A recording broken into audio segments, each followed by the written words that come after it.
Hello everyone, स्वागत है आप सभी का आपके अपने YouTube channel perfect future academy में। मैं दीपक स्वागत करता हूं एक बार फिर से आपका।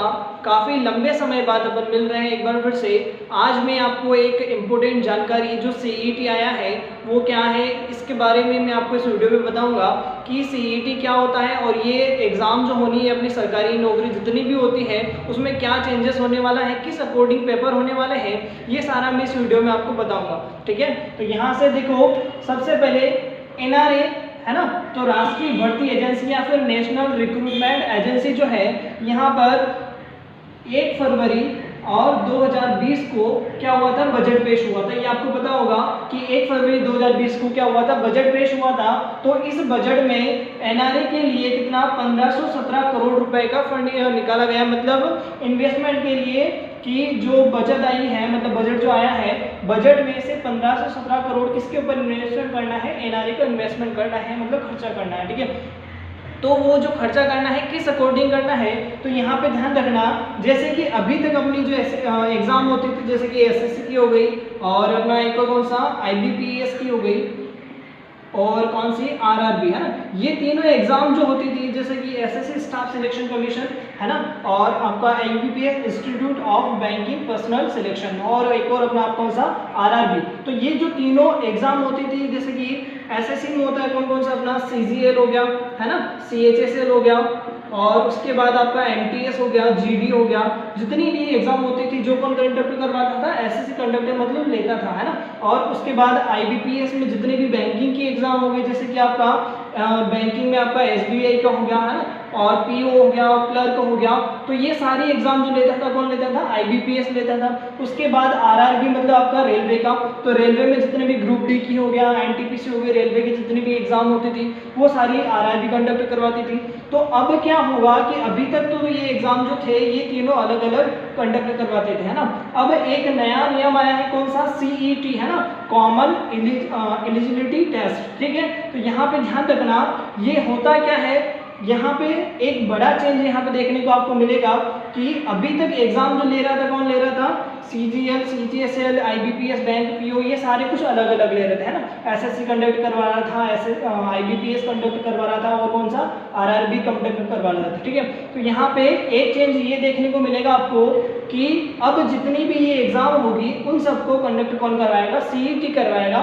CET कैसे करवाएगा, देखो, जैसे कि आप CGL फाइट करते हो तो उसमें पहले प्री होता है, उसके बाद मेंस होता है, CHSL में प्री होता है, मेंस होता है, ऐसे ही आप PO में जाओगे तो इसमें प्री होता है, फिर मेंस होता है, ऐसे ही RRB में रेलवे में अगर जाओगे तो उसके लिए वापस प्री होता है, मेंस होता है। तो यहाँ पे गवर्नमेंट ने क्या किया है कि स्टूडेंट को, जैसे कि कोई स्टूडेंट है, जैसे कि अपन फॉर्म फिलअप करते हैं, तो आपने जैसे कि आप SSC की तैयारी करते हो पर बीच में आपने बैंक का भी डाल दिया, रेलवे का वैकेंसी आया तो उसमें भी फॉर्म फिलअप कर दिया, तो आपको यहाँ से देखो SSC की अलग से तैयारी करनी पड़ेगी, यहाँ से वापस RRB रेलवे की अलग से तैयारी करनी पड़ेगी, बैंक का डाला है तो बैंक की अलग से तैयारी करनी पड़ेगी। तो यहाँ पे इन सभी से निपटने के लिए ओवरऑल आपको जो एग्जाम रहेगी किस अकॉर्डिंग किया है, गवर्नमेंट ने क्या चेंज किया है, तो यहाँ पे ध्यान रखना कि जो प्री एग्जाम होगी, प्री एग्जाम को कौन कंडक्ट करवाएगा, यहाँ पे CET, मतलब इन तीनों का प्री जो रहेगा सेम रहेगा। अब सेम रहेगा तो कैसे रहेगा, यहाँ पे ध्यान रखना, जैसे कि कोई 10th पास आउट है ना,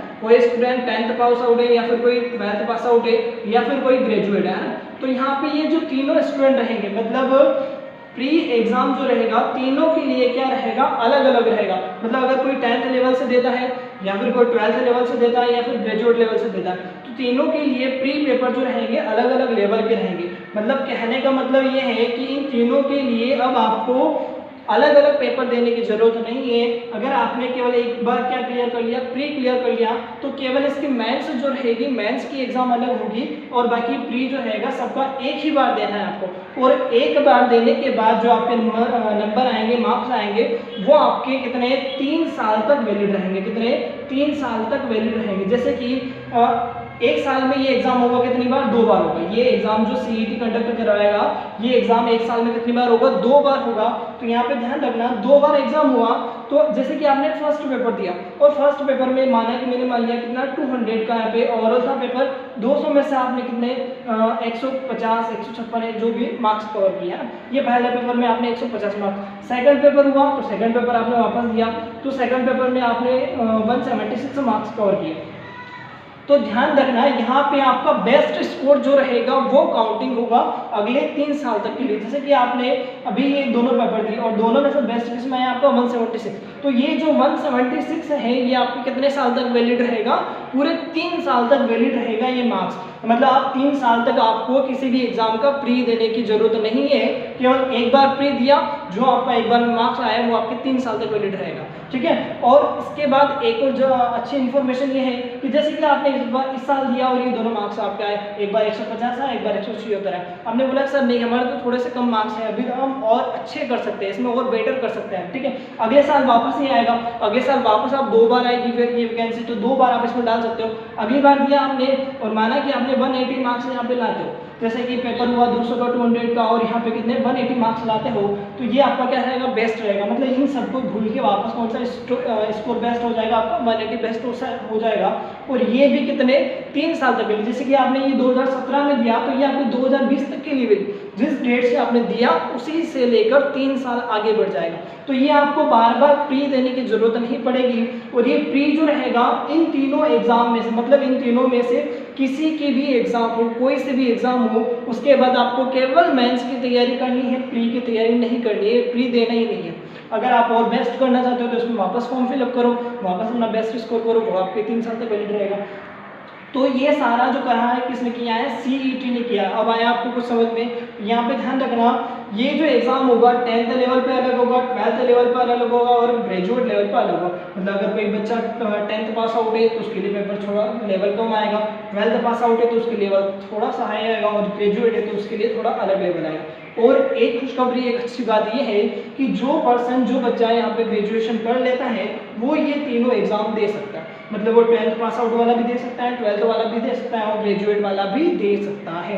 तो यहाँ पे ये चीज़ें आपको आगे समझ में बिल्कुल कि यहाँ पे सीईटी जो है और क्या है, और इसके बाद और भी क्या नोटिफिकेशन में लिखा है मैं आपको बता देता हूँ। यहाँ पे इसके बाद और देखो, जैसे कि आप एग्ज़ाम देने जाते हो तो यहाँ पे आपको कई सारे इश्यूज आते हैं ना, जैसे कि कोई सेंटर का इशू आता है, तो कहीं पे आपको डेट का इशू आता है कि इस डेट को नहीं जा सकते।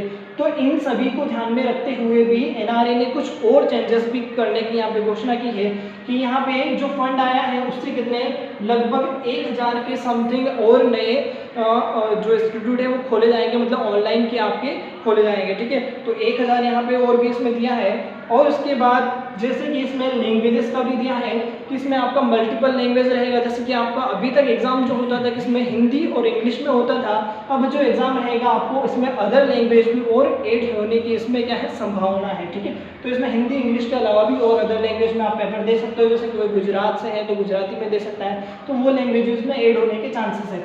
उसके बाद एक और जो आया है क्या, डेट, है ना। जैसे कि यहाँ पे आपको एक और ऑप्शन ये अच्छा मिल जाएगा कि डेट। देखो जैसे कि कहीं आपने जब एग्जाम आती है तो अपने सामने कई इश्यूज आ जाते हैं, जैसे कि आपको किसी जिस दिन पेपर देने जाना है उसी दिन आपके लिए कुछ अर्जेंट काम आ जाता है, तो आपके लिए यहाँ पर क्या रहेगा, ऑप्शन रहेगा, चॉइस रहेगी कि आप एक डेट चॉइस कर सकते हो। जैसे कि आपको एग्जाम की डेट दी जाएगी कि 26 तारीख, 28 तारीख, 30 तारीख, 2 तारीख, 5 तारीख, ये 5 आपको डेट दी जाएगी। इन 5 डेट में से आप किसी भी दिन एक दिन पेपर दे सकते हो और वो डेट आपको चॉइस करनी रहेगी आपके काम को मैनेज करके, क्योंकि ये इश्यूज कई बार आते हैं कि बहुत सारे स्टूडेंट यहाँ पे डेट को लेके मतलब टाइम समय से जा नहीं पाते हैं, तो ये आपके पेपर मिस हो जाता है। तो यहाँ पे ये एक समस्या आपके लिए सॉल्व हो जाएगी। उसके बाद एक और बड़ी चीज़ ये है कि इसमें सेंटर जो रहेगा, सेंटर आप अपनी इच्छा अनुसार चुन सकते हो, है ना। सेंटर जो रहेगा आप अपनी इच्छा अनुसार चुन सकते हो। मतलब जैसे कि सबसे ज़्यादा प्रॉब्लम आती है किसको, गर्ल्स वगैरह को। जैसे कि अभी आपके एग्जाम देने जाते हैं तो इंदौर जाना पड़ता है, भोपाल, दिल्ली वगैरह एग्जाम देने जाना पड़ता है आपको, है ना। तो यहाँ पे एक बड़ा इशू यहाँ पे सॉल्व हो जाएगा कि सेंटर जो रहेगा आपके बिल्कुल नियरेस्ट, मतलब कोशिश ये रहेगी गवर्नमेंट की कि हर एक डिस्ट्रिक्ट में एक सेंटर आपका खोल दिया जाएगा। यहाँ पे ध्यान रखना, जो स्टूडेंट जिस डिस्ट्रिक्ट से बिलोंग करता है वहाँ पे उसको सेंटर मिल जाएगा, मतलब आप अपनी मनपसंद से वहाँ पे एग्जाम देने जा सकते हो, कहने का मतलब है ना। आपको दूर नहीं जाना पड़ेगा। जैसे कि आप एग्जाम देने जाते हो तो कई बार नए नए सेंटर, कोई इंदौर जाता है गांव से, अक्सर जो होता है ग्रामीण क्षेत्र के जो स्टूडेंट्स होते हैं उनको ये प्रॉब्लम का समस्या होता है ना, कि यहाँ से जाते हैं इंदौर गए तो इंदौर में आपको वहाँ पे स्टूडेंट को ढूंढना, इन सभी में बहुत ज़्यादा वहाँ पर रहना, खाना पीना, ये सारी कुछ चीज़ें है ना। तो उन सभी को ध्यान में रखते हुए गवर्नमेंट ने क्या किया है, यहाँ पे सेंटर का भी किया है कि लगभग इसमें कितने 1000 सेंटर और नए खोले जाएंगे, जिससे स्टूडेंट को और यहाँ पे सबसे ज़्यादा गर्ल्स को बेहतरीन फैकल्टी, मतलब फैसिलिटीज मिलती जाए, ठीक है। तो ये आपके लिए एक अच्छा सा प्लस पॉइंट हो गया है। और इसमें और क्या नोटिफिकेशन में दिया है ये मैं आपको बता देता हूँ। इसमें जो रहेगा, अब आपके स्टूडेंट के माइंड में कुछ ये यहाँ पे डाउट आ रहा होगा कि सर यहाँ पे जो एग्जाम हो रहा है तो इसका सिलेबस क्या रहेगा। जैसे कि आप मैंने बोल दिया कि केवल प्री होगा, है ना, तो प्री होगा तो इसका सिलेबस क्या रहेगा। तो ध्यान रखना, अभी प्री का जो सिलेबस रहेगा ऐसा कोई अनाउंसमेंट नहीं हुआ है क्या सिलेबस रहेगा क्या आएगा। पर ये बात ध्यान रखना कि अगर कोई स्टूडेंट तैयारी कर रहा है तो ये ना सोचे कि अभी हमने तैयारी की तो ये हमारी सारी कुछ बेस्ट है, कोई वेस्ट नहीं है। जो आपका पैटर्न आएगा, जो भी आएगा सिलेबस आएगा, वो सारा कुछ अभी जो है उसी में से आएगा। जैसे कि आपका अभी परसेंटेज का टॉपिक है तो क्या परसेंटेज का टॉपिक बाद में होकर चेंज हो जाएगा क्या, नहीं होगा ना। तो टॉपिक तो वही रहेगा, केवल आपका सिलेबस थोड़ा सा चेंज हो जाएगा, मतलब उसमें कुछ नए टॉपिक ऐड कर दिए जाएंगे। इन तीनों को मिलाकर एक ही पेपर लेना है तो उसके अकॉर्डिंग सिलेबस सेट किया जाएगा, ठीक है। तो यहाँ पे ये प्री का ध्यान रखना कि ये हो गया है। और ये जो रहेगा CET, ये केवल ग्रुप कौन सा, बी और ग्रुप सी, कौन सा ग्रुप और बी और ग्रुप सी की लेवल की एग्जाम ही कंडक्ट करवाएगा, ग्रुप ए की नहीं करवाएगा, है ना। यहाँ पे ध्यान रखना, SSC हो गया। और ये सारे सेंट्रल लेवल पे है ना, सेंट्रल की जो एग्जाम होती है उसके लिए। आप किसी स्टेट की बात यहाँ पे नहीं कर सकते हो, राज्य की बात नहीं कर सकते हो कि राज्य है ना, जैसे कि MP हो गया तो MP वाले की बात नहीं हो रही है, अभी पूरा सेंटर की बात हो रही है। ये सारा किसने घोषित किया है, सेंट्रल गवर्नमेंट ने घोषित किया है, ठीक है। तो ये जो एग्जाम रहेगा ग्रुप बी और सी आएगा, है ना। ग्रुप बी में कौन कौन सी एग्जाम आती है ये मैंने आपको बता दिया। और भी इसमें बहुत सारे स्टूडेंट का कंफ्यूजन होगा, सर UPSC भी इसमें होगा क्या कि केवल एक बार प्री दे दे उसके बाद मैथ्स देना जाना पड़े, ऐसा नहीं होगा ना। UPSC जो आता है इसमें आपका ग्रेड A में आता है, ये चीज़ ध्यान रखना। तो ये जो CET एग्जाम कंडक्ट करवाएगा ये कौन कौन से ग्रुप के लिए, केवल ग्रुप और बी और ग्रुप सी के लिए कंडक्ट करवाएगा, ठीक है। तो ये चीज़ें आपको क्लियर हो गई। और भी मैं बता देता हूँ आपको कि इसमें नोटिफिकेशन में क्या दिया है और क्या क्या चेंजेस होने वाले हैं। तो यहाँ पे ध्यान रखना, पेपर का पैटर्न मैंने आपको बता दिया है यहाँ पे, है ना। एक साल में ये एग्जाम कितनी बार होगी, 2 टाइम होगी, 2 बार होगी। उसमें से आपका बेस्ट स्कोर काउंट होगा। और जो एक आपका बेस्ट स्कोर रहेगा वो कितने साल तक के लिए वैलिड रहेगा, 3 साल तक के लिए आपका वैलिड रहेगा, क्या जो बेस्ट स्कोर रहेगा। उसके बाद इसमें और भी क्या चेंजेस दिए हैं, एक आपको डेट का बता दिया मैंने, आपको सेंटर का बता दिया। और ये जो एग्जाम रहेगी ग्रुप बी और ग्रुप सी के लिए रहेगी। और भी इसमें कुछ दिया है तो मैं आपको बता देता हूँ। हाँ, और भी इसमें ऐसा है कि CET जो रहेगा इसमें अगर कोई भी अगर दूसरा विभाग है ना, कोई प्राइवेट जो एग्जाम कंडक्ट कर रहा हो, जैसे कि आपका DRDO हो गया, DRDO भी अगर इसमें शामिल होना चाहता है तो इसमें शामिल हो सकता है। उसके लिए कुछ नियमित शर्तें होगी, उसको फॉलो करेगा तो वो भी CET के अंदर मिल सकता है। या फिर कोई भी आपका स्टेट राज्य की अगर कोई गवर्नमेंट है वो भी आपको मतलब ऐसे ही एग्जाम के थ्रू करवाना चाहती है एग्जाम कंडक्ट, तो वो भी इसके अंदर मिल सकता है। ये सारी फैसिलिटी वो भी डिमांड कर सकता है, इसके अंदर मिल सकता है ना। तो अभी तक जो आया है वो पेपर में बी और ग्रुप सी के लिए ही आया है, ये बात ध्यान रखना। और अभी तक ये पेपर में आया है और ये आपका एक नोटिफिकेशन आया है जो किसने जारी किया है, PIB, है ना, प्रेस इन्फॉर्मेशन ब्यूरो ने जारी किया है। ये ध्यान रखना, किसने जारी किया, प्रेस इन्फॉर्मेशन ब्यूरो, ठीक है।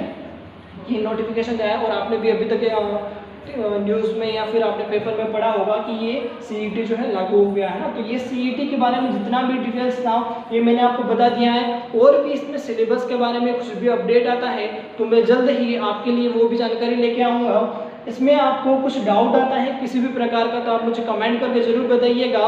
और इससे और भी रिलेटेड अपडेट पाने के लिए, नई वैकेंसी अपडेट पाने के लिए हमारी क्लासेस लाइव और भी फ्री क्लासेस चलती है, उसको ज्वाइन करने के लिए आप हमारे चैनल पर जुड़ सकते हो। हमारा चैनल है परफेक्ट फ्यूचर एकेडमी, तो आप इसमें जुड़ जाइए। अगर कोई नया पर्सन है तो उसमें जुड़ जाइए। जितने भी अपडेट रहते हैं एग्जाम से लेकर कोई भी वैकेंसी आती है उससे अपडेट से लेकर, तो सारे जो है आपको हमारे चैनल पर मिल जाएंगे। और अगर कोई ग्रुप में जुड़ना चाहता है व्हाट्सएप ग्रुप, तो उसका लिंक डिस्क्रिप्शन में दिया है, आप वहाँ से हमारा ग्रुप ज्वाइन कर सकते हो। ठीक है, तो ये हो गया है आपके पूरे CET के बारे में, ये आपको आ गया होगा। आई होप समझ में आ गया होगा। मिलते हैं अब नेक्स्ट जो भी आता है अपडेट उसमें। और ऑफलाइन क्लासेस के हमारे जो स्टूडेंट हैं उनको भी बता देता हूँ कि क्लासेस अपनी बहुत ही जल्द प्रारंभ होने वाली है, घबराएं नहीं और घर पे जो अपनी तैयारी है उसको कंटिन्यू रखें। ठीक है, जय हिंद, जय भारत।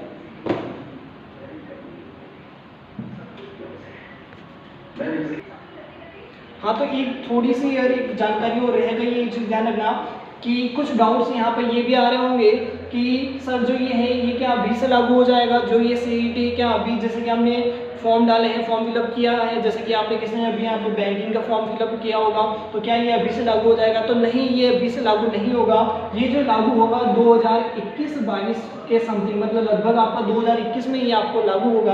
और जितने भी गवर्नमेंट जॉब है वो किसको कौन कंडक्ट करवाएगा? CET करवाएगा, है ना। तो यहाँ पे ये डाउट अपने मन में मत रखना कि ये जो अभी आपने जैसे कि किसी ने फॉर्म डाला है SSC में, CGL में डाला है या फिर किसी भी फील्ड में बैंकिंग में डाला है, तो क्या ये अभी से चेंजेस होने वाले? तो नहीं। अगर आपने किसी रेलवे फील्ड का NTPC का फॉर्म डाल रखा है तो अभी तक जैसे चलते आया वैसे ही चलेगा।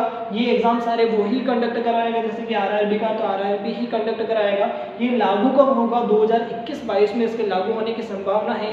इसके सिलेबस वगैरह अभी कुछ जारी नहीं हुआ है, ये जैसे ही अपडेट आता है हम आपको इसमें बता देंगे। ठीक है, तो ये इसमें डाउट मत रखना कि सर ये अभी जो एग्जाम है उसमें हमको कैसे प्रिपरेशन करें, ये सारा कुछ। ठीक है, तो ये 2021-22 तक लागू होगा, ये चीज़ ध्यान रखना। ठीक है, धन्यवाद।